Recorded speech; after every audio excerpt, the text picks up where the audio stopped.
Are you comfortable, Amore? Yes, I love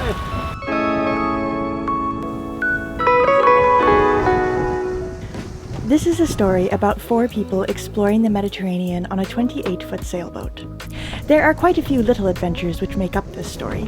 There is the part about exploring some cave dwellings that an ever-shifting group of artists, poets, musicians, miscreants, and other odd people have made their home since the 60s. Then there's the part where we gather supplies for the boat. There's another part where Marina and I go on a long swimming expedition.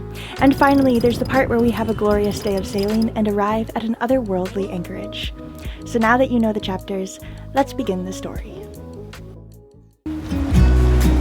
I'm ALADINO. I'm both Swiss and Italian and a boat builder by profession. And I'm Maya, a Canadian artist and sailor. This is our home, Magic Carpet. She's a Vinda 32, though she's only 28 feet long.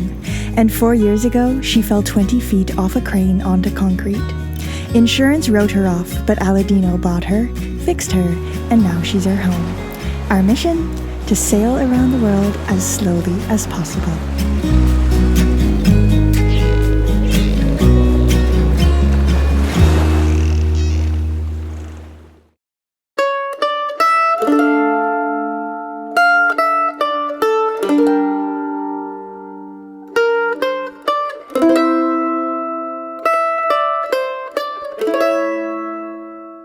If you've been following us for a while, perhaps you've already heard of Valle de la Luna.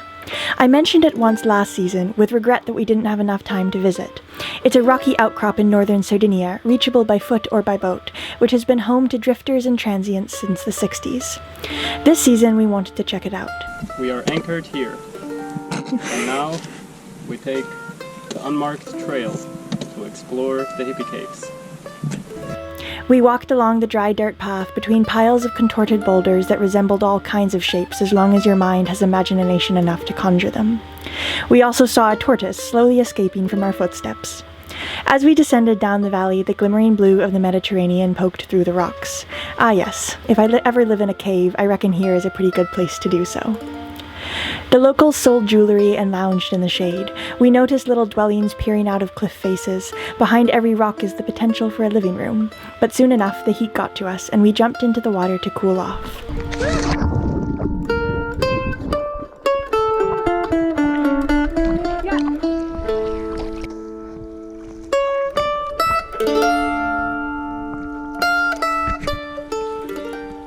We enjoyed a quick splash, but the boys got a nasty welcome. We are in the midst of paradise and we have found some local fauna to interact with. Unfortunately, the boys interacted with it in a less than pleasurable manner. Boys, tell us what happened. ALADINO? Got eaten by jellyfish.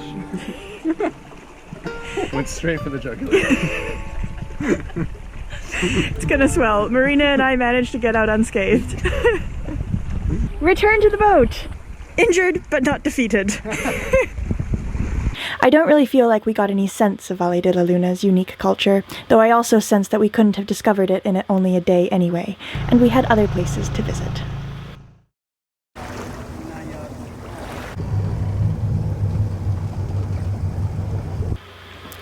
We provisioned Magic Carpet with water, fuel, and food in Santa Teresa before motoring to Porto Polo to set up an arrangement for our stove.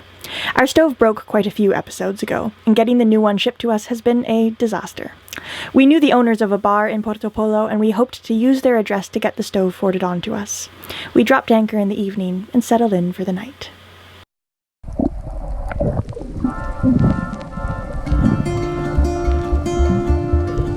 Porto Polo is a nice place to stay for a little while when you're young. It's a little windsurfing beach with a few eclectic bars and lots of young people who live for water sports. Not ones to be left out, Marina and I decided to go for a long-distance swim, which apart from sailing is our own preferred water sport. Marina and I are going on a swimming adventure today because ALADINO and Mitchell have gone for a very long run to the neighboring city kind of town. Weather. Yes. Very bizarre.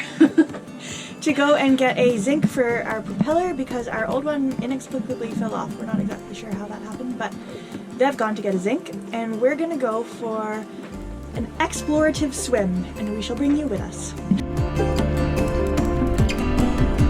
From that beach, Now we are here, and we will continue on to the next point of land, and and then around, and then hopefully do that all the way back to the boat.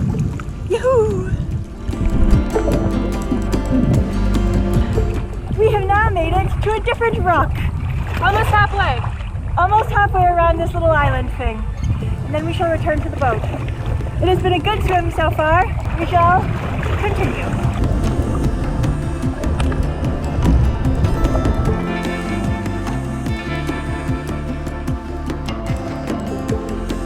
We are in a beautiful, beautiful place, and Maya is unable to see.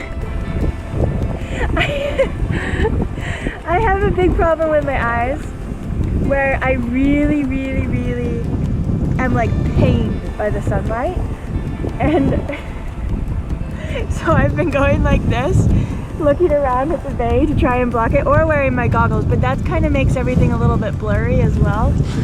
But this is actually quite effective. I look like an idiot, but I couldn't care less because at least I can see the bay. It's quite a beautiful bay. It is quite gorgeous. All these cool rocks. And we're perched on a rock. We are now halfway around the island, but the other half the water is a little bit more choppy, so we don't really want to swim through it. So we decided to explore some of the little islandy thing itself, and we're just going to go for a walk back to the beach. So this is a good ending to our adventure, I believe.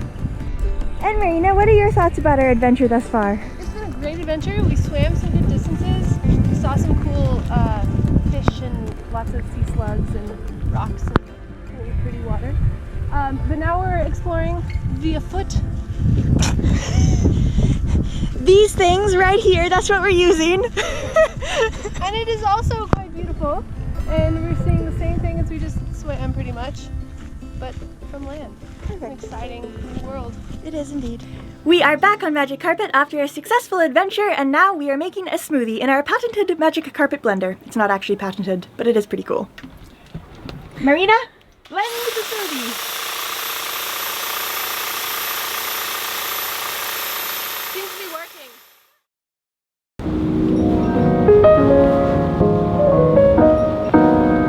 We had a fun night here in Porto Polo, but today we're going to head out to another anchorage. We're not sure exactly where we're going yet, but we're just taking it slow, and I'm starting the morning by making some French toast.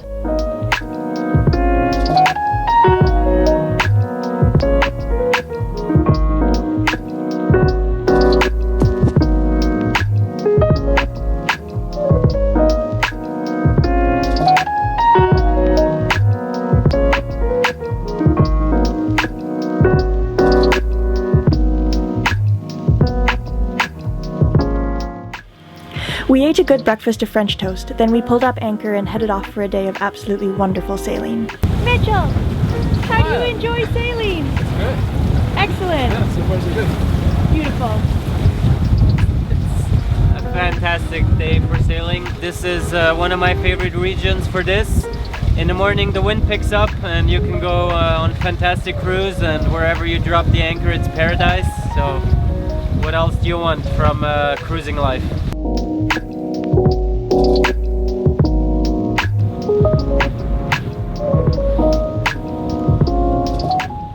15-20 knots, calm ocean, little waves, fantastic.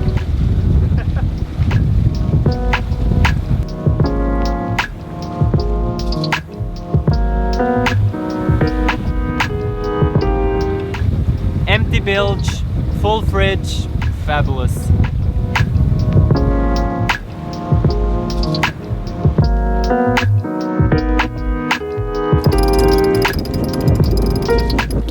As you can notice, now we're behind the island and the winds are much less, but they will curve around the island and pick up in a slightly different angle, but they will come soon again. Normally the wind direction would be from here. If there is an island, I would expect it to come a little more from here, because it like hits the island and goes around it. Alright, now you can stay, so I adjust the sails. You see it's almost like it's coming from the front now. Alright.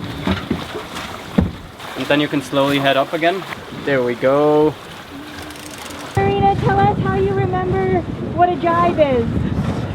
You jive and get down. You go downwind.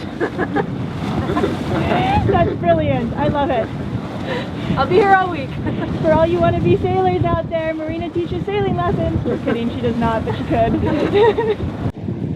When I teach about tacking and jibing, I explain that you look at the point already now that you should be heading towards once you've done the tack. Right. Because it happens often that you're still going or too little or too much.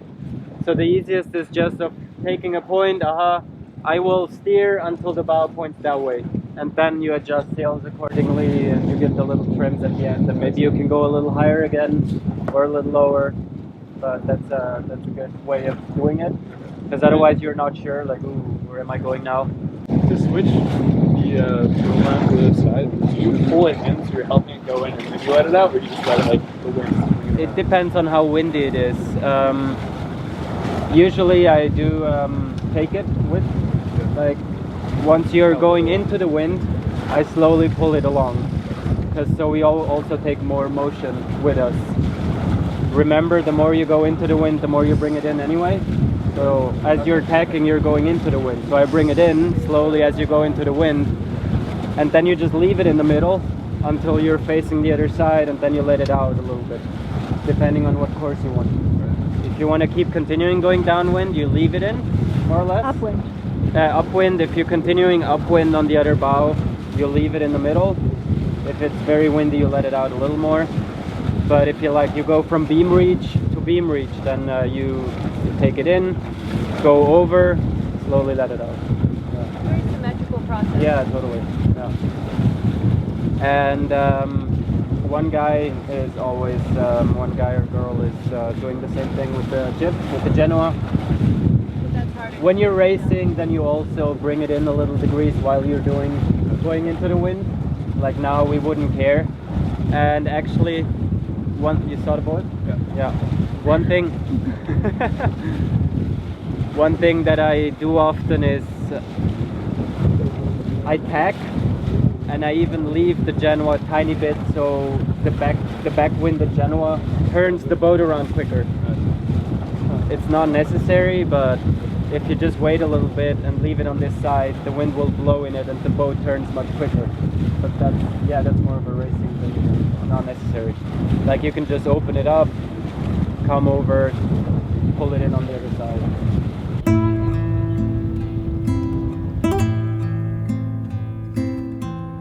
Our destination was Isola Razzoli, an island made up of decidedly otherworldly rock formations.